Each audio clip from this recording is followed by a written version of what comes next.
Go live, it says. Going live. Good morning, everyone. I didn't actually have any warning on this live. I figure I'm just doing it. I get something come through, and I think that's just something I'd like to talk about. Helps me, helps somebody else. If I can change one person's world, then I feel I've achieved something. So on this today's live, I wanted to talk about, I hear so often in HR, particularly I'm talking this started years and years ago, so it was in the making. All this is, nothing is ever by accident. All these things that come through, it's in the planning. It's something that I did myself, and I would say, I don't have time for that. No, I couldn't possibly make that meeting or do something for me that I enjoyed doing. I just don't have time. I don't have time to take a meal break. I've just got so much work on my plate. It's just not possible that I can, go out with friends or even do anything for myself if I wanted to take time out for myself. No. Well, I was forced to take time out some 16 years ago when we had a son who clearly was going to need a lot more help than your typical mainstream developing child. It really did throw us in a spin, and I really, really struggled for many years. Not only dealing with what life's going to look like for everyone, including Dylan, but just that time I was forced to take and sit with myself and be there for Dillo. It was something that I thought, if I'm not doing something meaningful, and I'm not taken away from being with Dylan was meaningful, but, working or all the things we've been taught from child, you go to school, you get an education, you get a job, you work for 30 years plus, you retire, you end up in a whatever facility and you die. It sounds a bit sad, doesn't it? However, those beliefs are in us from children, that that's how life is to play out. And to take time out, to take time out for oneself is really unfathomable, because all of a sudden, if we take time out, what do we do with that time? How do we fill that void? So then we start actually creating, when we do maybe take a little bit of time out, we start creating, streaming through Facebook or social media, and we fill that time again. I'm talking about time taken for you to spend time on the one person. Listen to my kookaburra. See, I take time out all the time. I'm going to leave my door open. This is playing out exactly how it's supposed to be. Take time out for the one person you love the most, and that is you. If not already, start loving yourself, because loving yourself is going to give you something to be able to give back. You're never going to feel that satisfaction about anything. You can work as many hours you like, burnouts, you get sick, you go through the whole cycle over and over and over and over. And the buck's got to stop with you saying enough now. So as I mentioned, I was forced into this 16 years ago. I had no choice, really had no choice. So Jeff and I both, my husband and I both decided for Dylan to be a well-adjusted young man and be able to cope in society. We knew what we needed to do. That was our choice. It's not for everybody, but we knew what we needed to do. So 16 years ago, then I started on this path. And it's been a huge journey. I'd be here for hours, and I'm not going to go into too much detail, but it's been a huge journey, but it's been the best thing that ever happened to me. People would say, having a child with special needs, nonverbal child, the best thing that's happened to you? Yes, he was a blessing. Dylan is a very happy young man. He doesn't know any different. He's well supported, well loved, but he was the best thing that happened for me to have a wake-up call.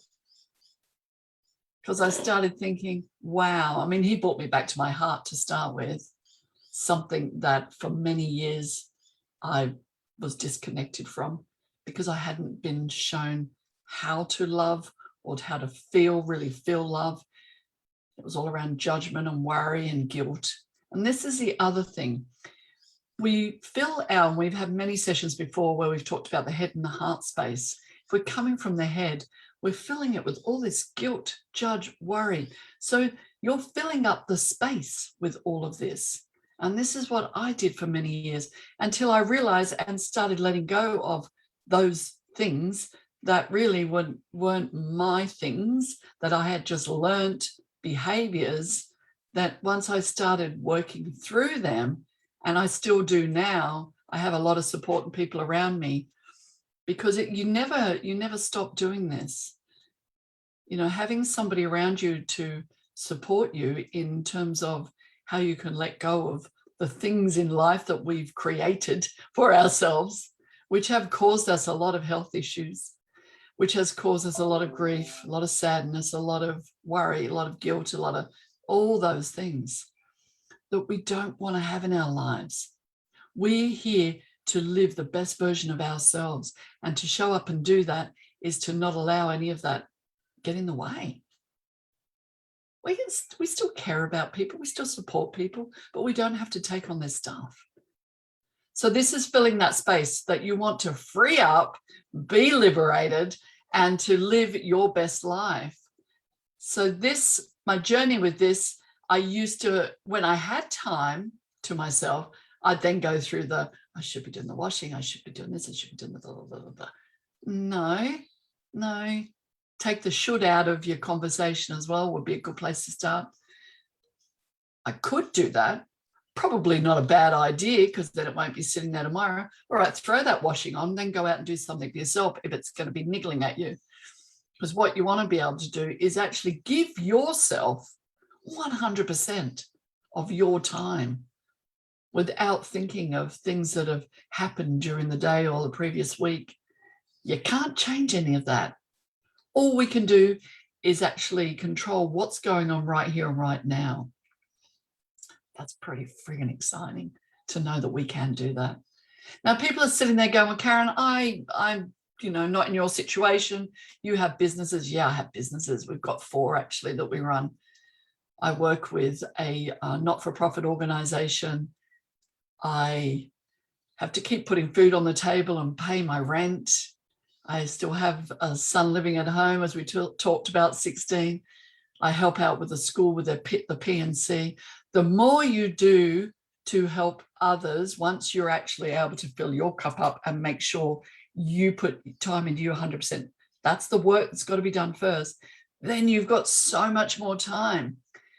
And I am not kidding that I have so much more time on my hands. I don't mind putting it out there, but I make it for me. I might start work at 5:30 in the morning, and then I'll stop at 8:30, and I'll start thinking about what I want to share here as a live.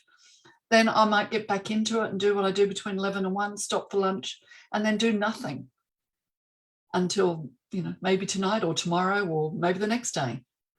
Now, for those that are in employment, you say, well, my story's a bit different. I'm employed, Karen. I can't have the luxury of picking the hours I work. We're in a much better space now because of what's just happened. This has provided an opportunity because we can, in fact, many of us work from home. We do have more flexibility. This has provided that. That's the gift that's come out of this COVID. It's provided that gift to think outside of the box, to think a bit differently, to maybe even look at a little business for yourself. And don't be afraid. But what this will do is, it's freeing up the space for you, the time for you. It is all about you. I don't care what anybody says. It's not being selfish, it's being selfless. Think about you. Because when you're in a good space, you can do so much more. I want to reach so many more people. I'm all about reaching your full human potential, as many may know me. My background in HR affords me to do that. Then I work with people outside of my HR, but it's still the same. I'm still supporting people, whether they're in their roles, looking to transition out of their roles to think of something else they want to do. What's their passion? What's their drivers? Because all these things are actually leading you to your purpose. When you're living your life and your purpose, and we're not overthinking, I can't take this time out. this just doesn't seem right. Or because you've got this time now, you're actually bringing things up for yourself to work with, the emotions, whatever's going on within you. We fill this time, I believe, well, I know I've done it, because we don't have to face the fears and the uncertainty and, you know, what's going on within us. We don't want to face it until we're ready to face it. And we're ready to face it when we've got the space to do it. And do yourself a favor, if I can offer any advice, is to actually create that space for you to be able to have those thoughts and feelings that are going to help you move forward. So that's where I started, was I was journaling. I created space to do my journaling. Because it wasn't a habit, it took a little while. But when it becomes a habit, you just naturally do it. And then you see, wow, what this has brought up for me, what I can work with. Who knows where that journal may lead to? It led to a book for me, Reclaim Your Life. So I published that, wrote and finished that last year and published that in October, because that's what I did. I owed it to myself and others to reclaim my life. And then I'd be doing a disservice if I didn't share that, because there are many people that just don't know which way to turn, and creating new habits was where I started. And it really did create that space in my life. There is no reason why you can't do all these things that you could imagine you do. Volunteer, help out, lend a hand, support somebody. Somebody needs you. You need you, and somebody else needs you. That's about all that's coming through for me to share with you today. Love to you all, and have an amazing, abundantly free-flowing week. Look at this. Here I am. I thought, well, I'll put the island, or the beach, I should say, behind me with the palm tree, and it looks so real. I feel like I'm there. Visualize what you can have in your life. You can see it, you can have it. Start small. Create some new habits. Open up more space in your life. It really does work. And if you want to connect with me, feel free. I'd love to have a chat and just to see where you're at. So sending love, and yeah, till next week. I'll see you on the flip side. Take care. Bye for now.